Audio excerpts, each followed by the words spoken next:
Well, 6 months ago I installed a new garage door opener. It's a Craftsman, half horsepower. I got rid of the old one because the remote wasn't working.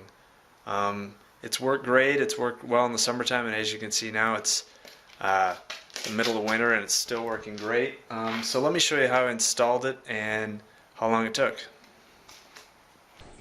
Alright, so I have to begin by saying that I already did have a garage door opener, and it was this one. I had a Sears, I think it was about 20-30 years old. It came with the house, and the reason why I was replacing it was two reasons. One, the remote worked on and off. It didn't work all the time, and it also didn't have any sensors to automatically stop the door. If you tried to pull on it as it was shutting, it just kept on shutting. The main problem was the remote, and it was a pain when you'd come home, you'd want to open it, you'd have to get out of the car, go in the house, through the garage, then open it from the switch. So here was the, like I said, here's the opener, and it had all the mounting hardware, the brackets, the springs, and the frame on the ceiling. And the first thing I did was lower it down from the brackets on the ceiling. It was just a couple bolts, and it was pretty heavy. I had to climb up on a ladder and support it with the ladder because then there was bolts on the front of the opener. Here's the new garage door opener I got.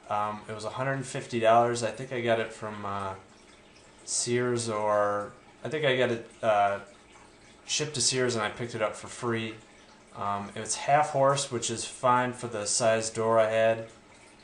It's smaller than the old one. It's quieter. It is chain drive. If you want a belt drive, that's even quieter than the chain drive, but I wasn't too worried about that.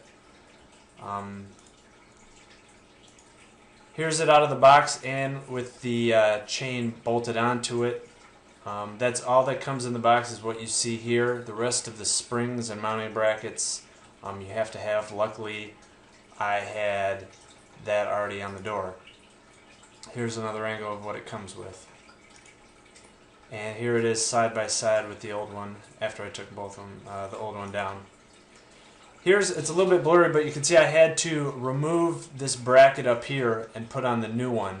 That's where the front, the top part of the garage door opener attached to the wall, and then there's that curved bar that attaches to the door.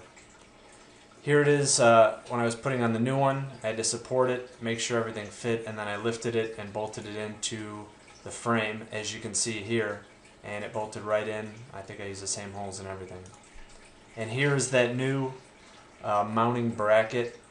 You can see that's where it attaches. The old one would not work, but that was the only thing I really had to change. Everything else worked fine. Here's the new switch, just a real push button on the top and the light. But like I said, that was one of the main reasons, was the remotes didn't work on the old one, and this one, they work great. And here's the other reason, was it had the sensors that would, for safety, if anything, a car or a kid crossed it as the door was shutting, it would go back up. Overall, it wasn't too difficult. It probably took a couple hours, and that's by myself having to hold it and put it in place. But really all I had to do was take that one bracket off the wall and reattach it. Just this bracket up here. Everything else stayed in place.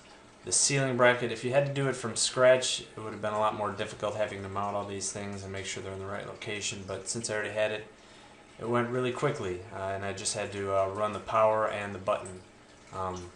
So if you're going to do it yourself, it's a couple-hour job and it wasn't too difficult. Good luck.